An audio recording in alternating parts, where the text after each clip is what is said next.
Assalamualaikum dan hai semua. Nama saya Muhammad Ali Farhan bin Aziz dan saya merupakan pelajar tunas G-Liga 3.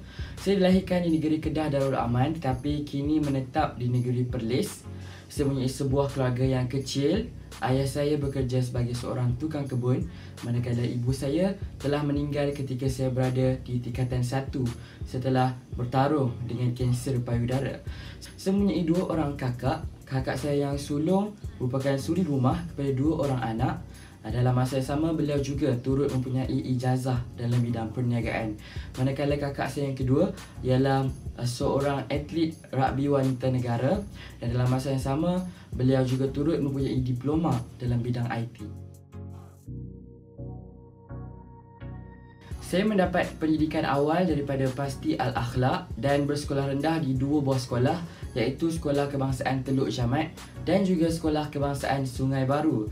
Alhamdulillah, saya telah memperoleh keputusan 5A dalam ujian penilaian sekolah rendah dan melayakkan diri saya untuk memasuki sekolah berasrama penuh, iaitu Sekolah Menengah Sains Tuanku Syed Putra ketika berada di tingkatan 1 sehingga tingkatan 5. Alhamdulillah, saya telah memperoleh keputusan 10A dalam pentaksiran tingkatan 3 dan turut memperoleh keputusan 8A tambah 1A dalam sijil pelajaran Malaysia.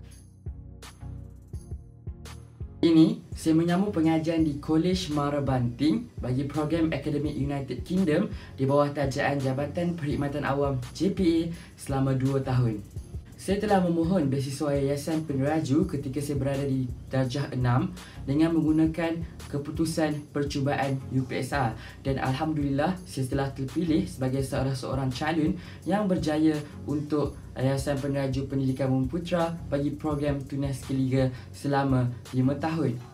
Sepanjang 5 tahun menjadi penerima faedah Yayasan Peneraju Tunas G-Liga, banyak manfaat yang saya telah perolehi. Selain daripada bantuan kewangan semata-mata, kami juga turut dilengkapkan dengan Scholar Development Program yang dijalankan pada setiap hujung tahun ataupun ketika cuti sekolah. Banyak faedah yang saya peroleh daripada Scholar Development Program tersebut. Antaranya, saya telah berjaya meningkatkan keyakinan diri saya dan soft skill ataupun kemahiran insan yang lain seperti kemahiran berkomunikasi, kemahiran kepimpinan dan juga sikap asertif.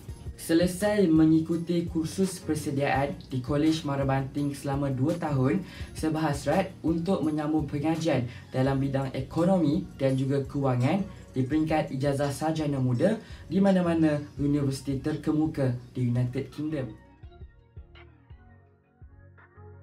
Saya berhasrat dan bercita-cita untuk menjadi seorang penganalisis kewangan ataupun seorang pakar ekonomi di masa hadapan dan akhirnya dapat mengubah nasib keluarga. Pesanan saya kepada adik-adik di luar sana, terutamanya adik-adik tunas G-Liga, ingatlah, jangan jadikan kekurangan diri kita ataupun cabaran yang kita lalui dalam hidup sebagai batu penghalang kepada kita untuk mencapai kejayaan. Sebaliknya, tukarlah kekurangan tersebut kepada satu kelebihan kepada diri kita untuk mara lebih lagi daripada orang lain dalam menggapai kejayaan. Ingatlah, if there's a will, there's a way. Di mana ada kemahuan, di situ ada jalan. InsyaAllah pasti boleh.